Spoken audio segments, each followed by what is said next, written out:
Good afternoon or good morning. We will continue with the following panel.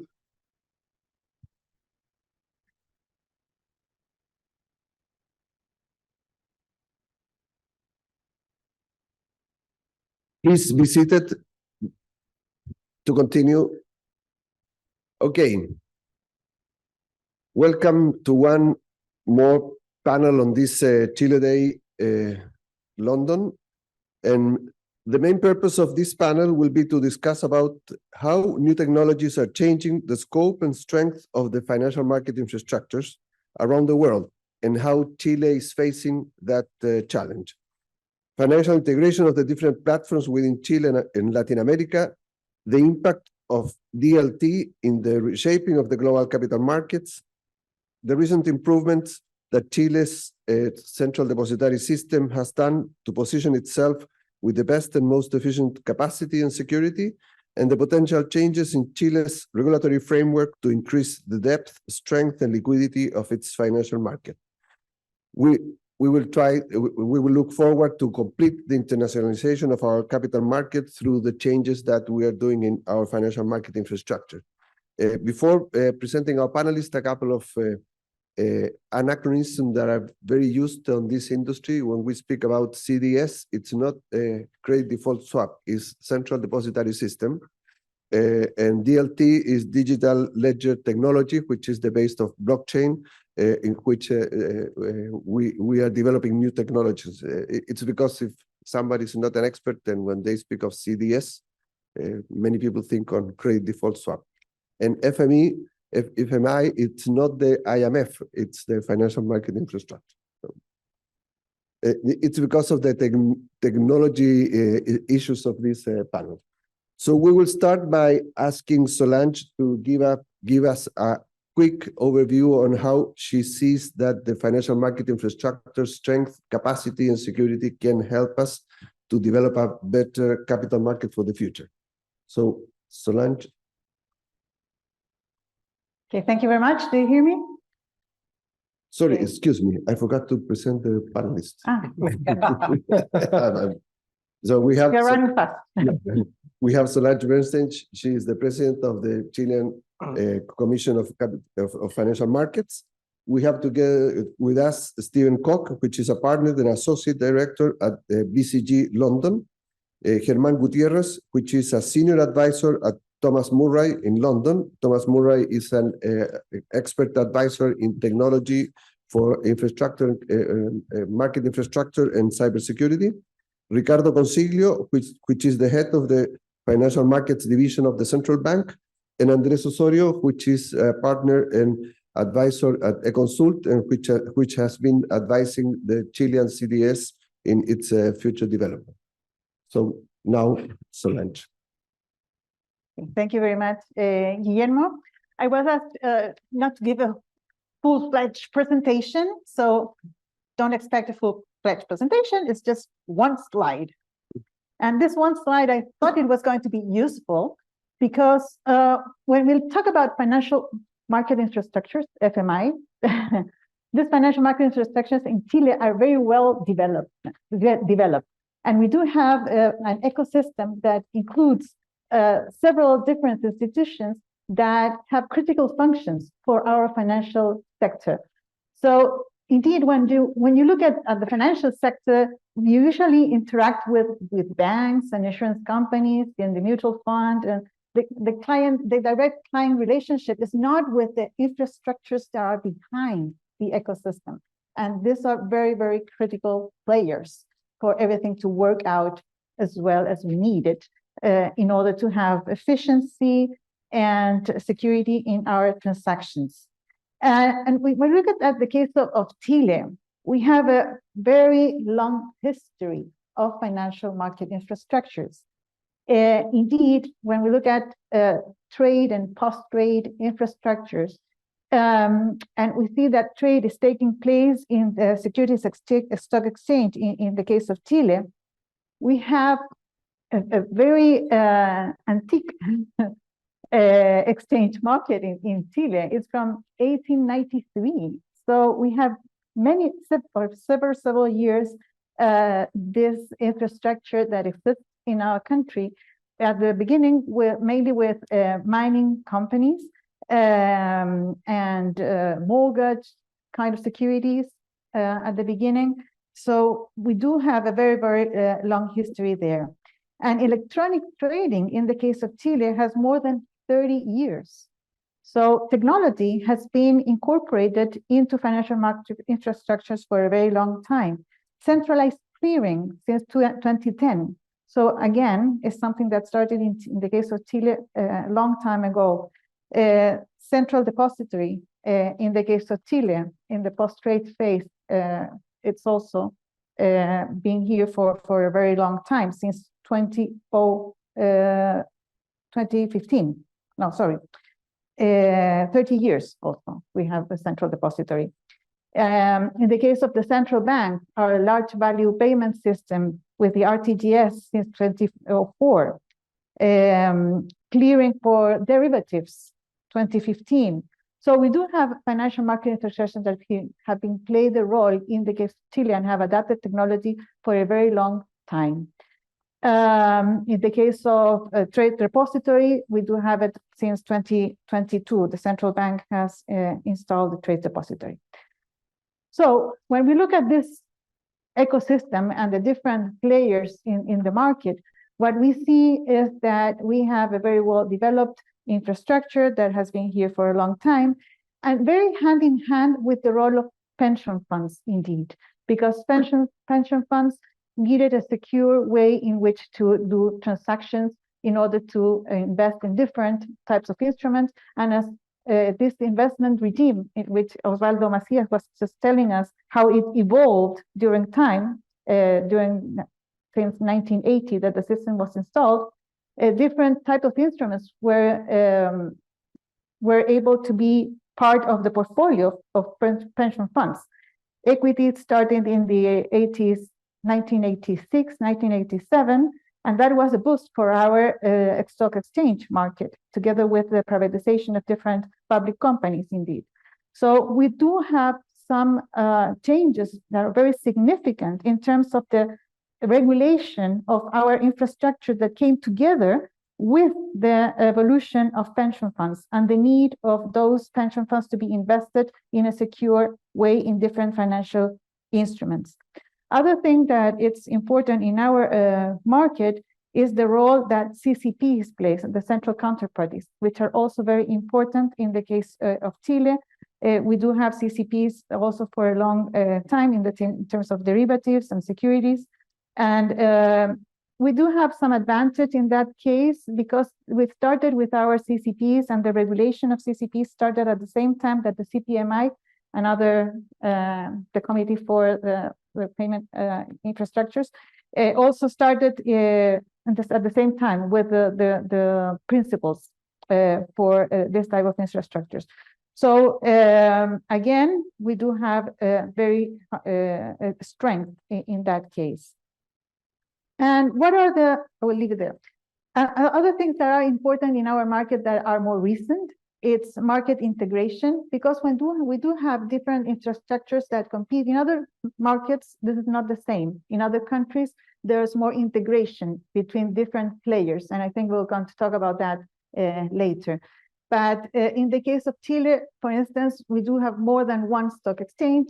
We do have more than one CCP. So we have this ecosystem that's different than what we see in some other places.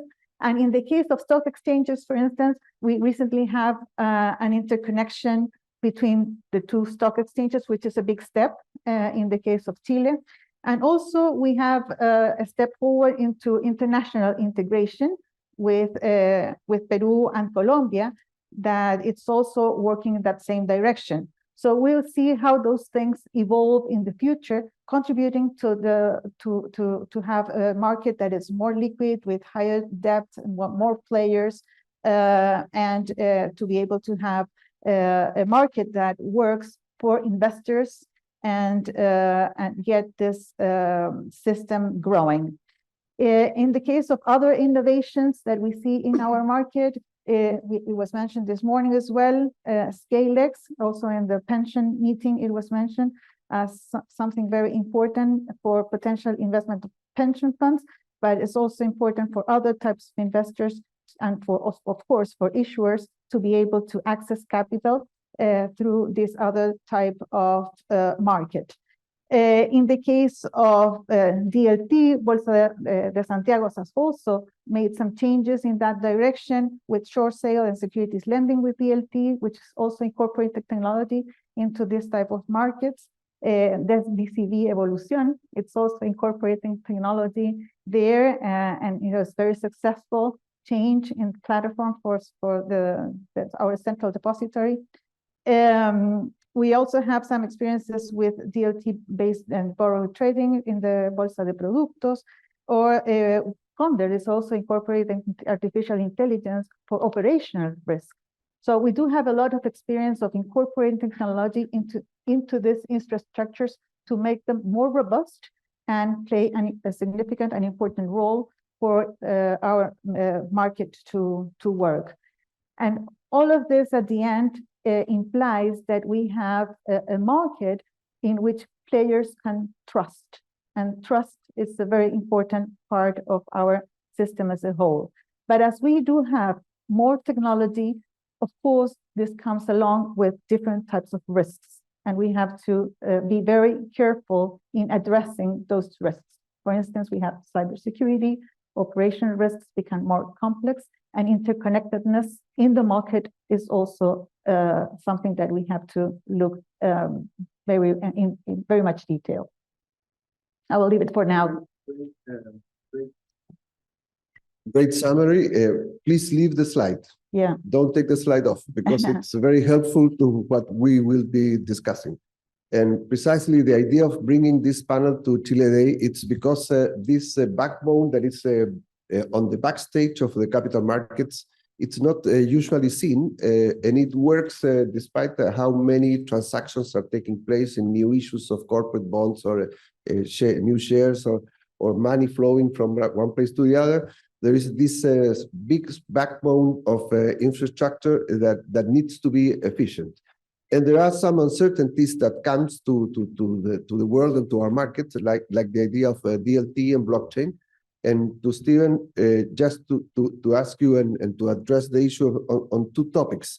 There is this challenge that a new technology will fully change this, and that we will not need exchanges, we will not need depository systems, because there will be a new ledger of backbones based on blockchain. And the other issue is that with that challenge ahead, some of this infrastructure may have to get together and merge and work together to strengthen their capacity. How do you see that phenomenon worldwide and your international experience in countries like in Latin America? Yeah, I think if you would have asked that question 10 years ago, the answer would be, everything's up for grabs and everything will change. But that's not what we've seen, and that's not what works. And probably examples that you just shared are good examples of why. So decentralized ledger technology are a very interesting concept that has been applied successfully in different narrow spaces. But one thing that has been revealed as these different experiments or these different initiatives or either very viable businesses has been put up is that you still need the same legal framework, you still need the same segregation of duties, you still need the same commercial incentives. So a lot of the scaffolding, I would say, that belongs into the core financial market infrastructure still remains. In fact, actually, there's some instances which have become much more important, but there's some instances which have become slimmer. So, for example, the role of a custodian becomes equal, if not more important. However, the settlement becomes, insofar as you can actually have a cash ledger settlement, that's why a whole of the CBDC different times are emerging, becomes potentially much simpler. There's also basically the needle has moved in the world around what this is for. So a lot of the initiatives and exploration and experiments across the world, across companies, has been typically around let's reduce post-trade costs. Single data model across companies, neutralized workflows that means lower reconciliation costs. What actually we see emerging is that's not why you do this. You do this to drive value and drive innovation. So, for example, related to some of the things you're doing already in Chile, I wrote a piece with JP Morgan looking at, for example, the future of corporate bonds. So, for example, the ability of a corporate player to self-issue and fractionalize bonds is material, and you can only do it with this kind of technology stack. Or, for example, what London Stock Exchange is doing, trying to explore now with the FCA sandbox to create an intermittent trading venue to actually bring together private equity and basically smaller scale issuers, so you can have something akin what you have in NYSE in US.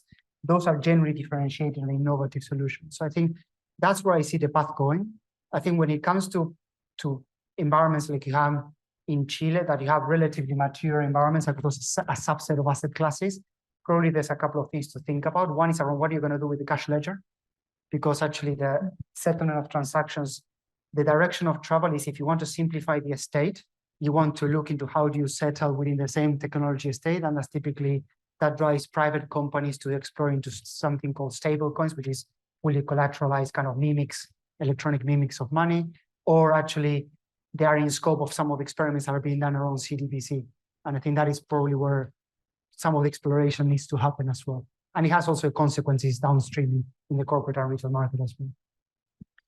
Thank you. And for Germán, Germán works at Thomas Murray, and they have a lot of experience on helping the central depository system in protecting themselves of the major risks that we have today in front, which is cybersecurity. How do you see the way the systems are being protected? How challenged are they with this new phenomena that we are facing worldwide? And how do you see the systems that are being developed to protect the depository systems from cybersecurity? It's open.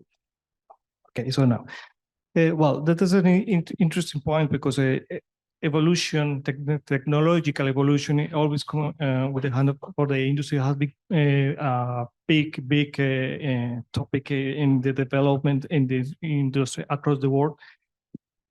The enhancement of the technology to support the different market infrastructures is fundamental, but every single technological change sometimes implies some risks that need to be addressed, and that probably sometimes at the beginning we don't understand quite well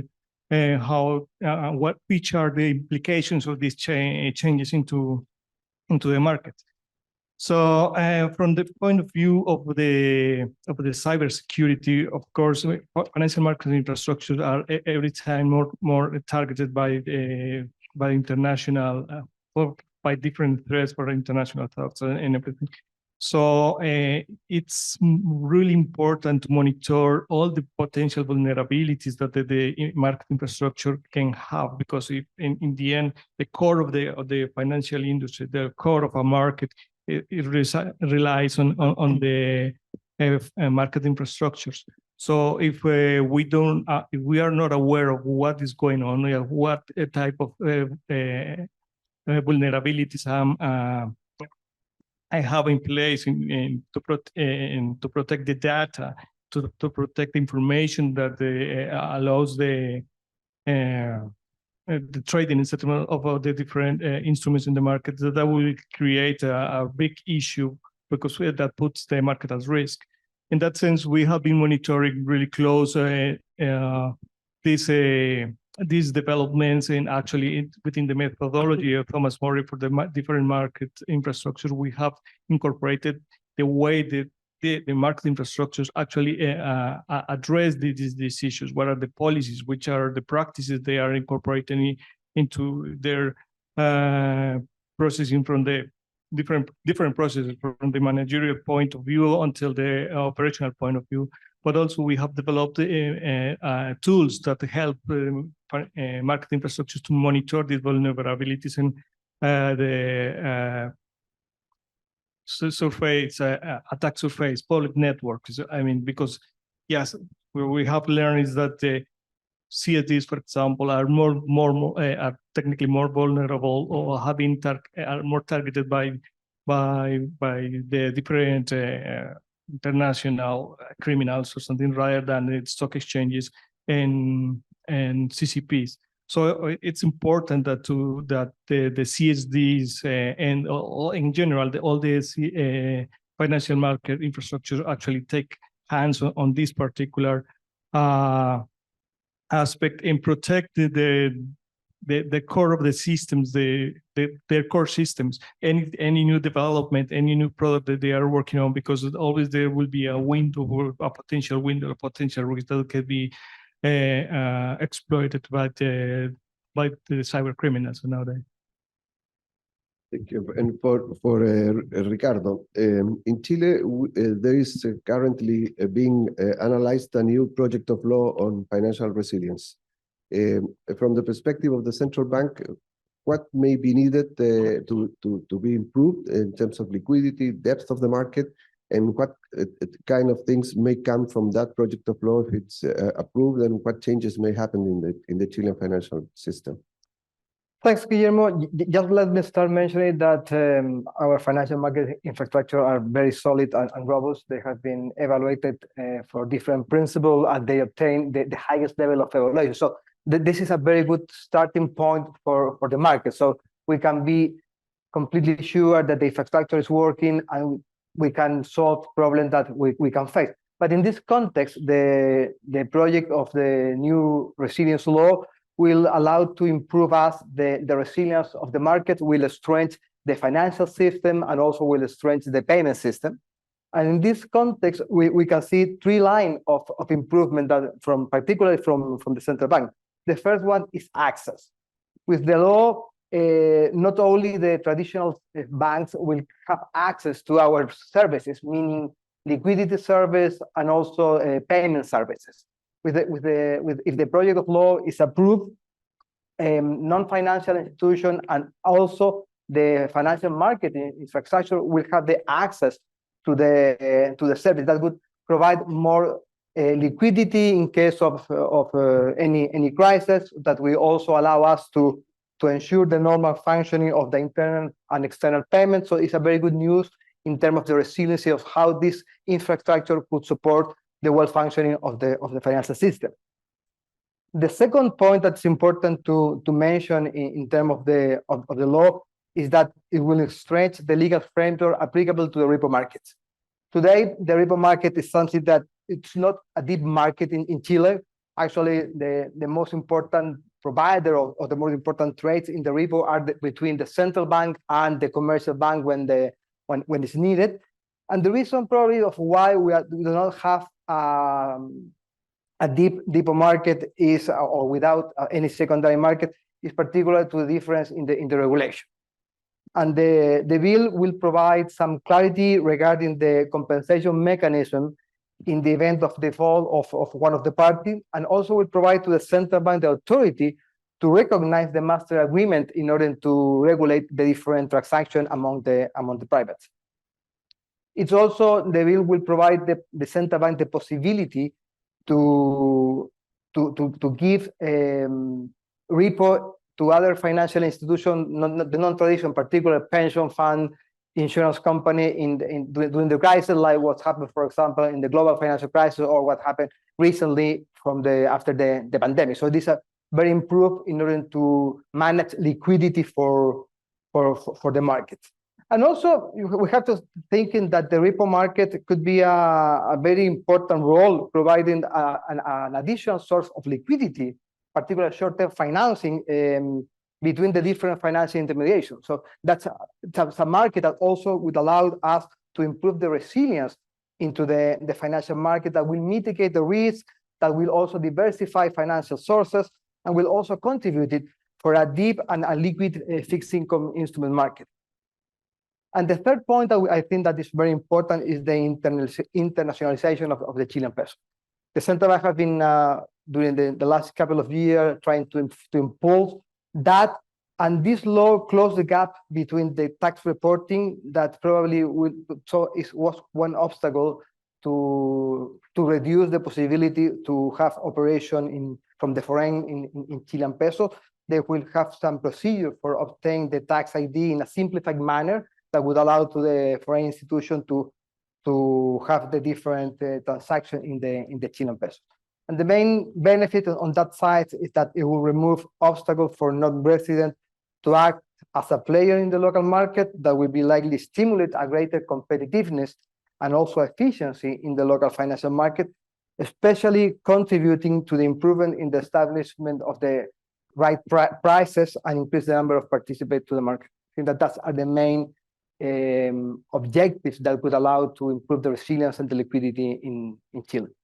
So the kind of stress that we have in liquidity when the withdrawals of the pension funds happen may have worked much better with the. Yes, absolutely. We have to create a special vehicle for provide to the this between commas repo market during the COVID crisis. Right. And with that law, this will not be needed. We can offer directly the repo to the financial market. Right. Andres, in your recent work by supporting the Chilean CDS, you have been analyzing this infrastructure, the different entities that participate in this market, and we have been analyzing it in some degree because it already happened that the Santiago Stock Exchange merged with the exchanges of Colombia and Peru. The exchanges of Colombia and Peru come together with their own CDS and with their own compensation and clearing system. So we started to have an imbalanced situation in Chile compared to the other countries.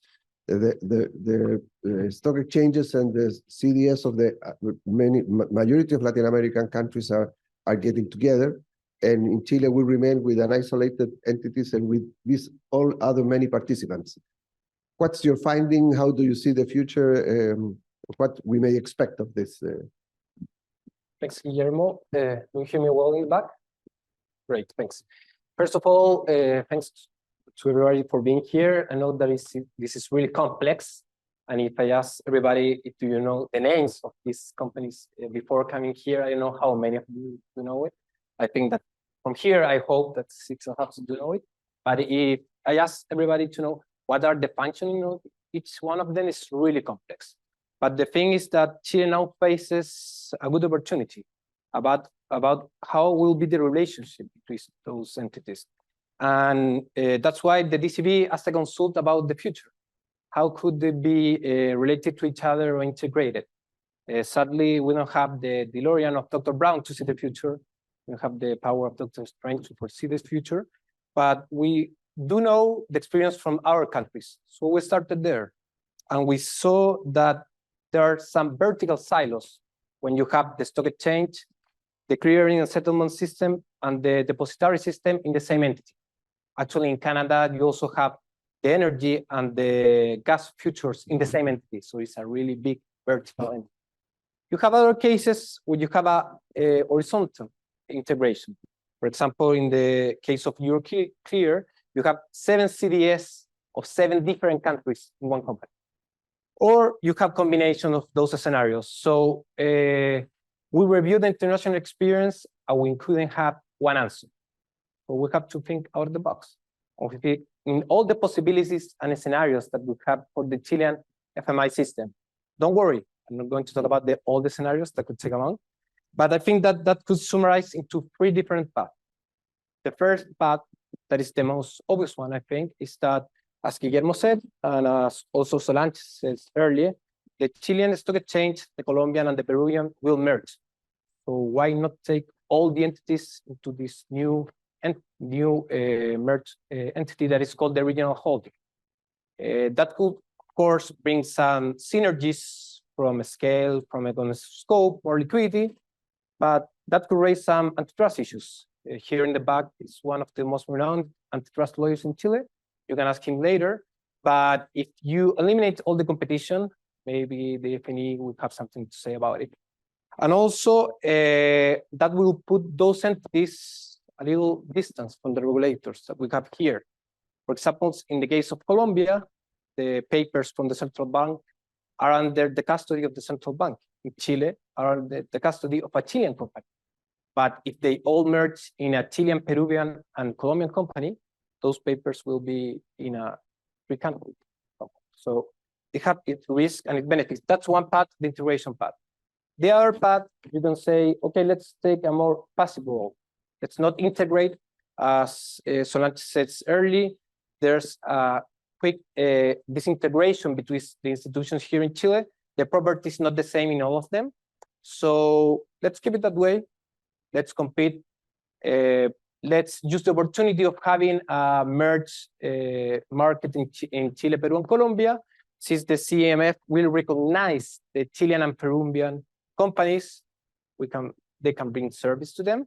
But sadly, the experience, it says that when their integration process, FMIs rarely remain isolated. Why? Because if they are alone, they have the risk of being replaced. So that's the second scenario. And the third one, something more radical maybe, but is to create another vertical silo. You have the regional holding, that is the merge between the Chilean, Peruvian, and Colombian stock exchange. So why not create a Chilean silo? That we have a Chilean stock exchange, a Chilean clearance settlement system, and a Chilean depository. That will enhance competition. You have two players, right? And also you have better synergies because the currency will be the same for all. The regulators, I address here because here's the CMF and the central bank, will be the same. But also it would compete with the regional holding. So there are three paths with multiple alternatives in each path. I'm not going to bother you with that, with its own risks and benefits. So that's why I think that it's important that we are here to discuss this and to solve together what is the better path for the Chilean FMI.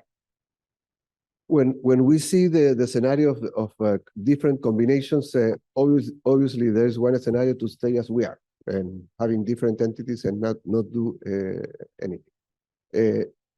But as Andres was describing, there's a process that has already started, and it started by one of the main players. So question to Solange, when you have to balance the risks of making one single entity, probably you will have a stronger entity, but with much bigger risks than when you have them split apart with different shareholders. And on the other side, you have competition.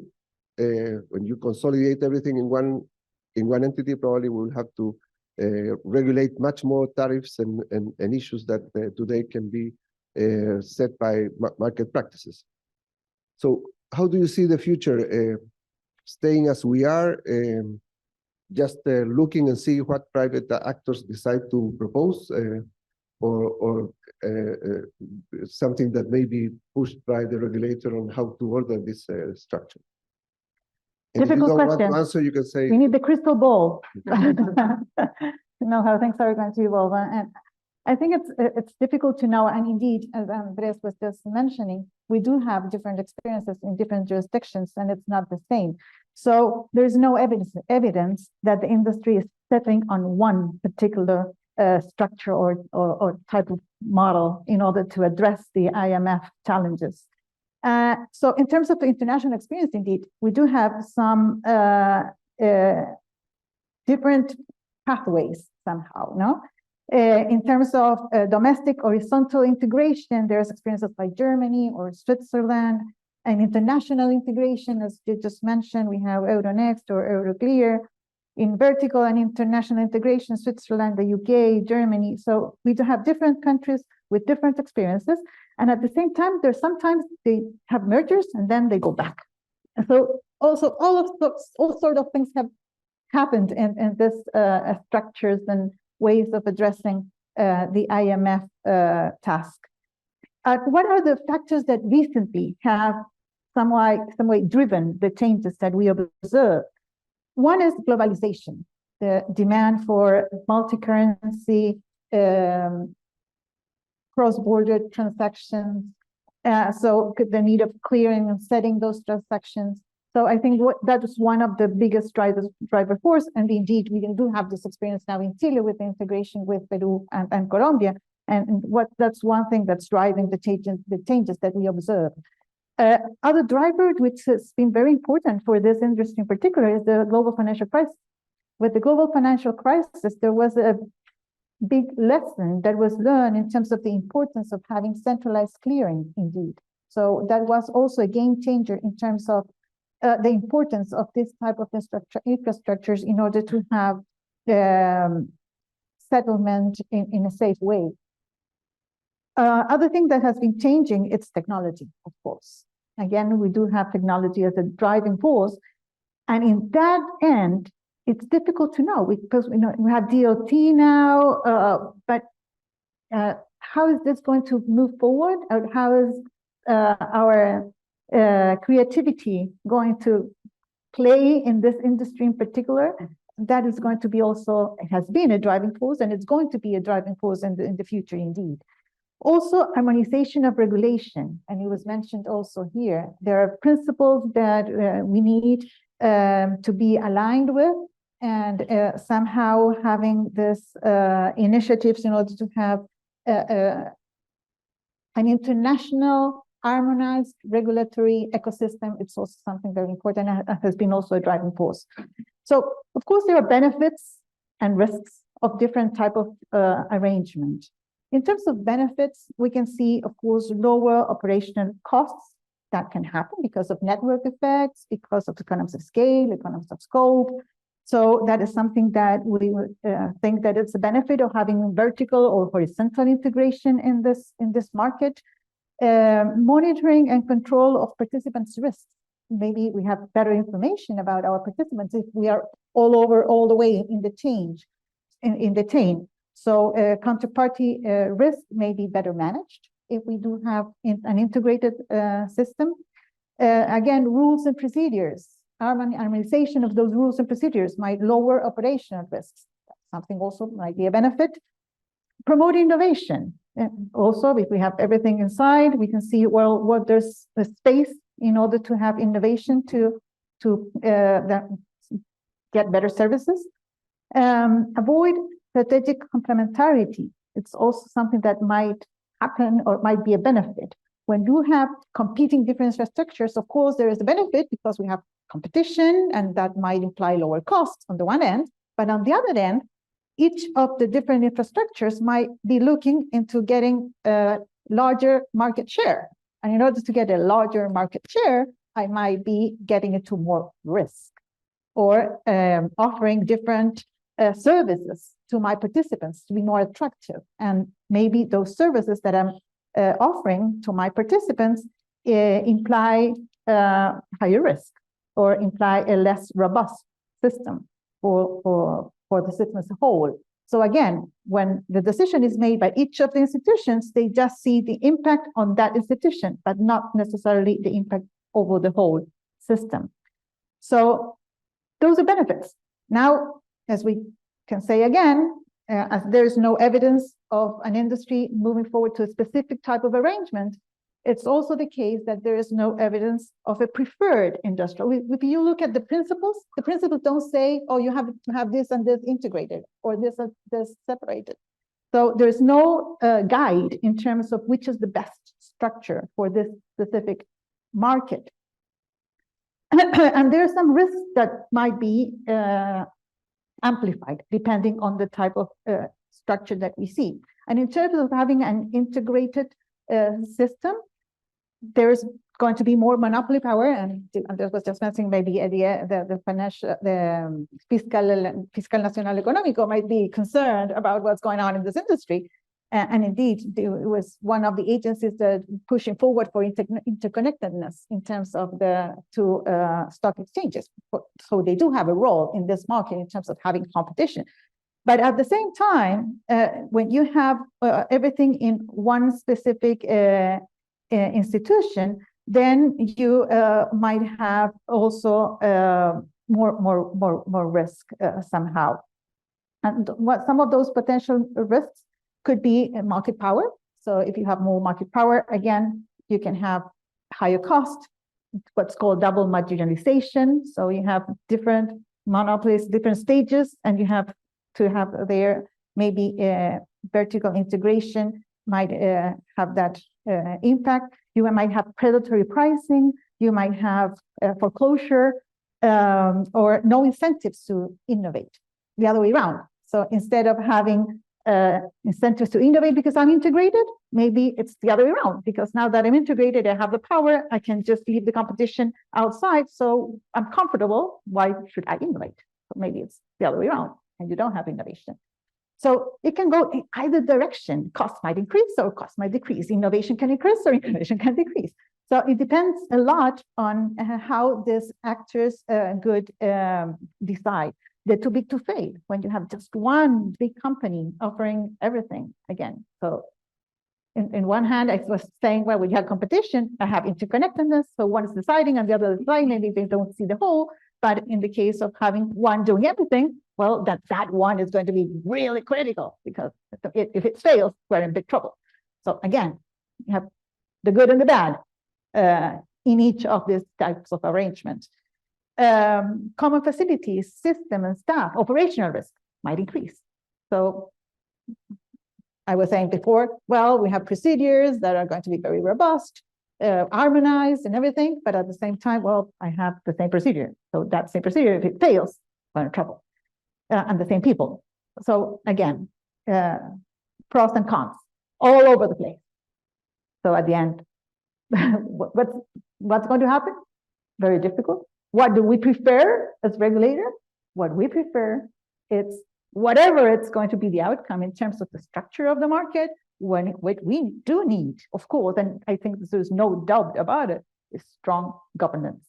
I think that is one of the big lessons that we have learned during the last years, that governance cannot be replaced by anything. So good governance, a good risk management, that's something, again, that's a must. So again, independent of what's the organization of this industry, we need risk management. And with good governance and good risk management, I think we are confident that we will have an infrastructure that's going to be efficient and would operate safely. But I don't have the answer of which is going to be that structure. Great. Steven, in Europe, it did happen when the European community became a single financial market, that some countries realized that they were facing a challenge, like the case of Spain, and they decided to get all together in one single entity, because they need to compete with other European countries that were going to have the same currency and similar regulation. In Canada, something similar happened when some international companies wanted to buy the Toronto Stock Exchange, and they realized that they have to become strong, because if not, they may be erased from the planet by the North America, the US companies. In Latin America, we have these two huge markets, Brazil and Mexico, and then a group of medium, small size markets, as Chile is one of them. How do you see that we may play this game with a long-term view, where more integration may happen? At some point in time, the Brazilian stock exchange did a bet by buying shares of the stock exchanges of Chile, Peru, and Colombia, and they become the largest individual shareholder of the three main exchanges in our region. How do you see the future So obviously we could speak for hours about this, but I would maybe worth breaking this down into three strategic buckets. One is, let's talk a bit about what happened in Europe, why Europe is what it is, and what doesn't work and what works. The second is probably what are we optimizing for really when we're doing this. And the third one is, okay, specifically what could work for Chile in that way. So let's start with the first. So I think a lot of the things that happen in Europe are a function of trying to streamline the financial market infrastructure as a whole, with IOSCO, BCB, etc. And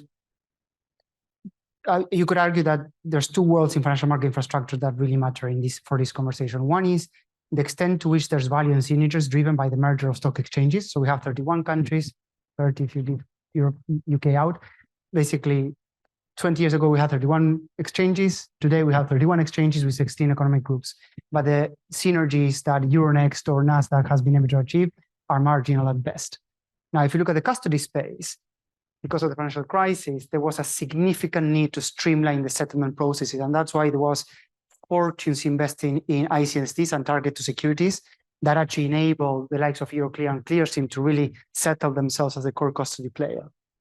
But also that separation between exchanges, ECPs, and custodians also created the power of not just running economies of scale, but also be able to have Euroclear and Clearstream being able to also be kind of basically prime brokers and be able to drive value from there. And the competition remains healthy because you have exchanges trying to penetrate post-trade. You know, the custodians and CCP trying to penetrate as well. But at the end of the day, if you really look at the market, London Stock Exchange is the largest one by any measure. If you remove Refinitiv out of it, Germany follows with probably 2/3 of the size, and everything else is literally a fraction of it. So all the promises of scale hasn't revealed themselves. And that's important for the second question, which is what are we really optimizing for? And I think my advice when I work with regulators and financial market infrastructure players is that at a jurisdictional level, you're optimizing for probably two things. One, which seems like a prevalent tone in all the conversations and all the panels, we need to accelerate the influx of capital into the country to basically make the country explode in performance. You have the scaffolding, actually quite modern scaffolding what you have there. It's just a Ferrari that is still running on mud. So you need to really get a capital market infrastructure that is optimizing for explosion of capital inflows and having all the benefits and all the regulatory clarity that almost trump tax problems are almost trump tax clarity, because the demand for asset investments locally, copper, lithium, agri, etc., is just superfluous. There's such a big opportunity, and the balance sheets of banks and the balance sheets of private equity will not be able to support a level of growth. You need a fluid capital market infrastructure for that. And the second one is we need to make money as a financial market infrastructure, right? And that requires then to have a thought around the consolidation model. So I think that's where we get into what happens in Chile. So I think here you need to probably break out what do we do internationally, and how do you play the integration game? How far and deep do you go with exchanges?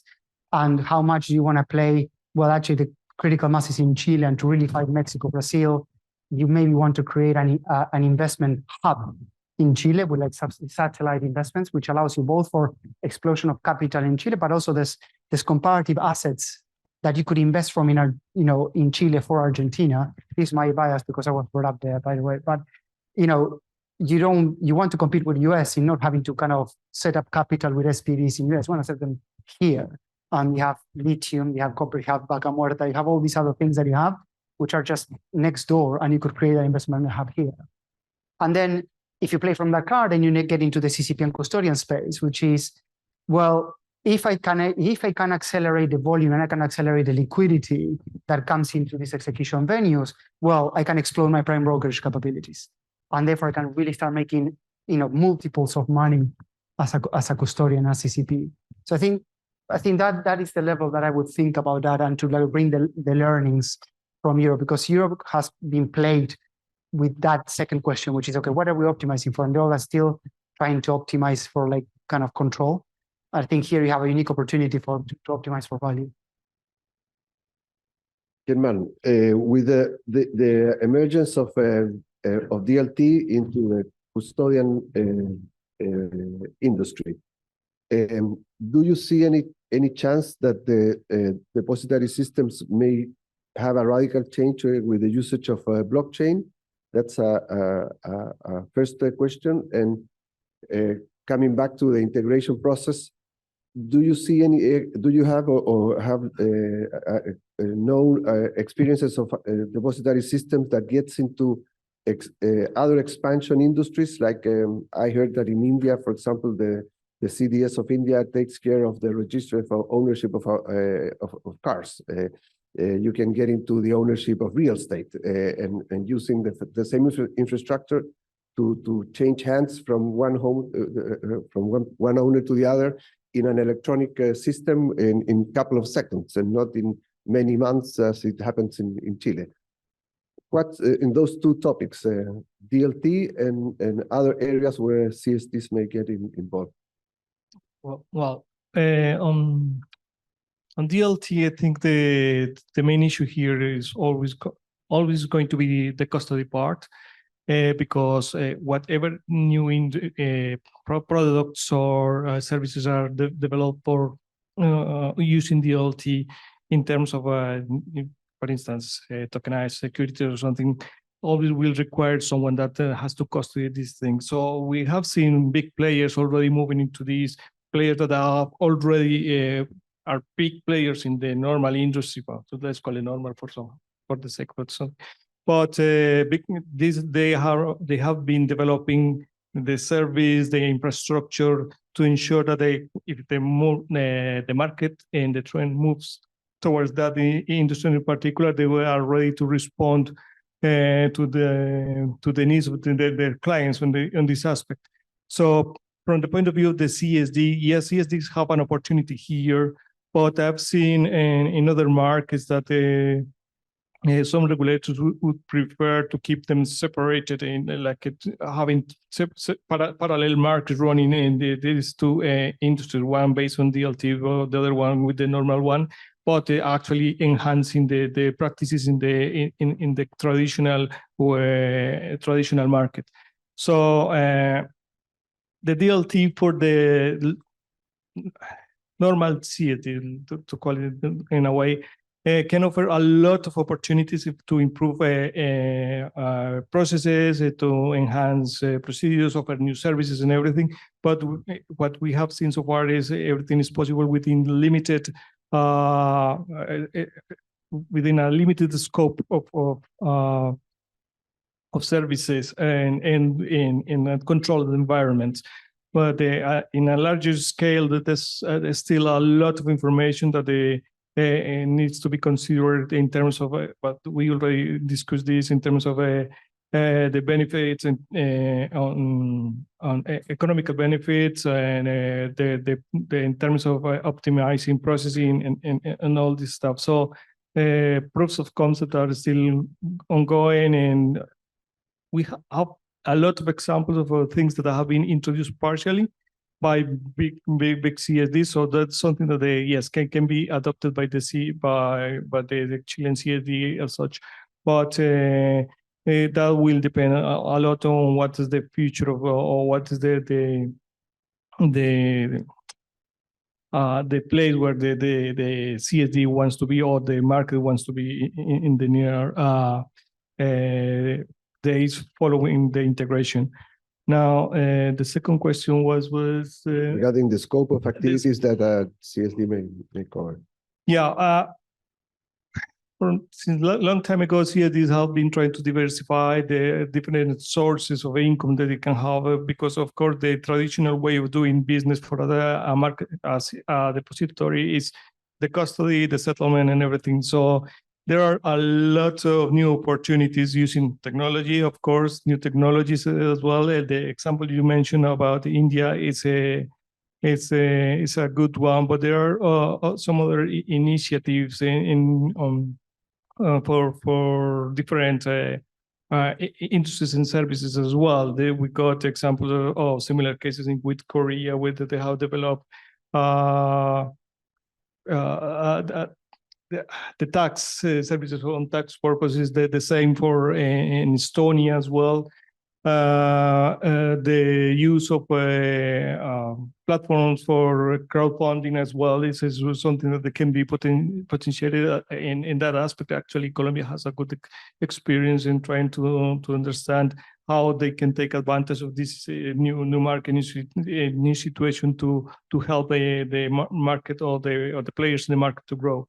So I think the opportunities for the CSDs are there in different aspects, but they usually come with a lot of risks that they need to be addressed and analyzed in depth before actually jumping into that, because some particular services are not applicable to the market. So you technically will be wasting your money rather than actually developing something that they will bring or generate enough income for the CSD to survive or to leave the dependency on the traditional services offered by the infrastructure in the long term. And Ricardo, in your view for the central bank has also been preparing itself or innovating using DLT technology to issue bonds, for example. What's your view on the potential benefits that this new technology may bring to the financial system and through the central bank? In 2019, we worked with the CSD in a project to issue a crypto bono. The project was, the idea was to increase our understanding on the technology. It's not the idea, at least in the short term, to have any issue on that. I think there's a lot of regulation and operational issues that we have to solve before, but it allows us to understand what happened. And the results of the project were quite positive. The pilot considered the full bond life cycle, so issuance, coupon payment, repurchase, and final maturity. And we find that the system worked very well. We evaluate 3 main criteria in the proof of concept. First one was privacy. Actually, the system allows us to maintain the privacy of all of the participants into the issuance. Second, the possibility to increase the scale of the issuance. It's also possible to increase the size, the number of participants in using this technology. And finally, we noticed that the platform was able to interoperate among other platforms that we have internally. So there was a positive result, but I think that we still have to learn more about this type of technology. And the benefit that we saw on that is that they increased efficiency in the bond issuance process. It shortened the time involved in the process, also reduced the risk by automating different process and adapting the same information for all of the participants in the market. But this is not the only technology that we are working in DLT. We are also working currently with the CSD, using DLT for the instrument registration in the CSD. So it's also would allow us to improve the efficiency during the process, and will make more efficient the reconciliation process and without any impact to the financial market. Andres, a final question for you. With your experience in terms of how this organization of the financial market infrastructure may or may not happen, how do you see the role of the regulator versus the private sector? We face big complications because the participants in all these entities are competitors. So it's not easy to talk to each other and how, but what's your view on how this may or may not happen? That's a difficult question, since here is the CMF, the central bank, and the superintendents of pensions. So have the regulators quite close to me. And I do know that some of you are thinking about the lunch break. So the short answer will be that they have to take an active role, but for 2 reasons. Why? Because as I told you before, in Econsol, we have been the last 7 or 9 months talking with different institutions of the world that had successful integrations. And they give us one common piece of advice in all the meetings. If you do not have the support of the regulator, or even the approval of the regulator, don't think of any integration. So that's the first advice, and that's why they should have an active role. Actually, we have the experience of one country that has a 10 years integration process because they change the political authorities all the time. So if you don't have the support of the authority, it's really hard.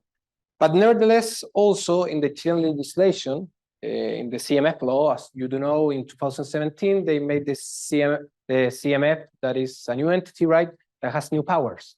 And in its first article, it says that, I'm going to read it because I'm not a lawyer, it shall be the Commission's responsibility to ensure the functioning, development, and stability of the financial market. To ensure the proper development of the financial market. So it is in the own soul of the CMF to take care of this and to take an active role. Actually, then in the CMF law also says that they can send propose to the President of the Republic whatever legal or normal change has to be made in order to have a better financial system. So any configuration that this could have, and why are we here in the Chile Day? We want a bigger capital market, as Waldo said in last presentation, right? We want a more liquid market, a market with less fees, and how it's going to work, this market, how it's going to be integrated, these institutions. I don't know how it's going to be, but the thing is that the law and the regulators will need to allow that. And that's why I think that all the regulators should take an active role, not a passive one. They should be part of the discussion as they are here. I think that, I hope that this is a start of the discussion that days, many years. I will not ask Solange about what Andres is saying because she will participate in another panel afterwards, speaking about capital market development. So that will be left for the following panel. But just one question for you, Solange, before we finish. Do you think that we still have a hope to convert ourselves in a hub for Latin America, as Stephen mentioned? Because that was like the dream of the people that we organized these Chile Days for 15, 20 years, and we have not been doing much progress. Do you think that we still have a chance to do it? You certainly think that I have a crystal ball here, which I don't, but you never lose hope, I could say. And I think we can still hope indeed. And we first have to somehow address the issues that we still have to address inside our country. Locally, we do have a very strong capital market and a very strong financial market infrastructure. As Ricardo was just mentioning, indeed, we do have a very good performance when they assess our financial sector, and when they assess the IMF and the World Bank do our financial assessment, we do have very good grades as a student in terms of our financial market infrastructure. But there are risks, and you don't see risk until those risks materialize. Unfortunately, regulation, it's all about managing and somehow mitigating risks that most of the time it's seen as costs, but it's really a cost that comes with a benefit that fortunately we will never see, because those risks might not materialize if we're doing things. But even if we do our best, still those risks are there. So I think that's important, and that's why it's so important, the resilience law that is in Congress right now. There are a couple of things that we're not mentioning, but when you look at this in terms of what are the things that we still have to do locally in order to have a more robust system, in terms of stock exchanges, for instance, we do not have a circuit breaker allowed in our framework right now. And that's something that you never know, an earthquake or episodes that we have lived, it might be better to have the possibility of the stock exchange by themselves say, well, let's suspend activity for a day. And with the law passes, we will be able to have the stock exchange making that decision and close the trading for a day. And if they need more, well, they can ask the regulator to have more time. But that's something, for instance, that has not mentioned here, but that's an important piece of legislation that allows us to go forward in that direction. And if we go to the clearing and settlement, that has been said, the repo market, for instance, to have a better repo market, that's also something that's going to be important, and have access to liquidity of institutional investors in a broader way in the case of an emergency, the access to liquidity of the CCPs, of the financial market infrastructures that are systemically important, or of the credit unions are also here. It's important then to have as well proper regulation and access to liquidity of the central bank in case that it's necessary. So that's also important. And in case of depository of the central securities depository, the law also has a change there in terms of the future of this infrastructure, in terms of allowing to have clearance, because that's not also something that's allowed in our framework now, but it's also something that's possible under the new legal framework if this law is approved, in order to have the possibility of managing a clearing system on the, and then we might have integration on that end, which will be allowed by the law framework. So in our case, as CMF, we do have, and that's why there's a panel tomorrow on financial development, because we hope to be able to not just have a system in the future that's going to be robust in terms locally and also maybe internationally, and we are willing to contribute for that to happen. Okay, thank you very much for all your ideas and for sharing with us, and give them an applause.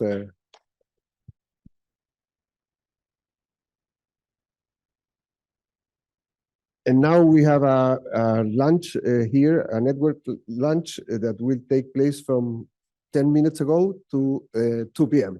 and we'll get together in this room at 2 p.m. Thank you very much.